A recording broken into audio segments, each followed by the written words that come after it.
À la recherche de l'essentiel. Le livre des vivants. De la part de Jésus de Nazareth. Ce que je crois à propos du dogme de l'incarnation. À partir de « Et le Verbe s'est fait chair ». M'interroger. Est-ce que je crois vraiment que Dieu, en la personne de son Fils, s'est incarné dans un homme, Jésus, pour sauver l'humanité? Non, ou du moins, difficilement.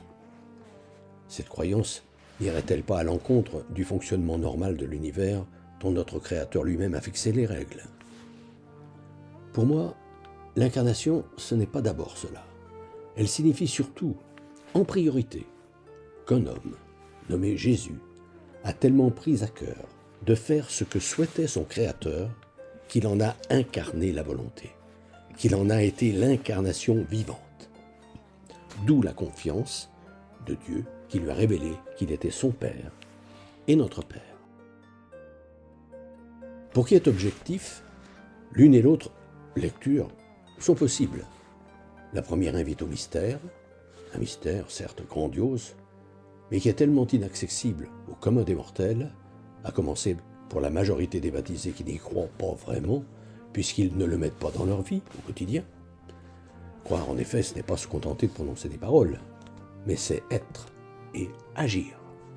Sinon, avoir la foi, c'est un peu facile.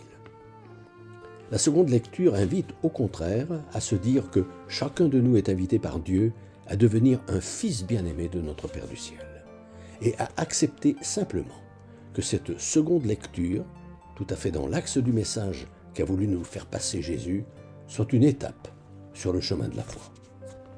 À la semaine prochaine, fraternellement. Depuis des années, environ une fois par mois, j'envoie une lettre d'information spirituelle à tout mon carnet d'adresses. Le thème du moment est, depuis janvier 2019, « Être chrétien, ça veut dire quoi ?» Si ce sujet vous intéresse, n'hésitez pas à me transmettre votre mail, en vous contentant d'indiquer auditeur YouTube, vos noms et prénoms, et éventuellement votre numéro de téléphone si vous souhaitez me parler.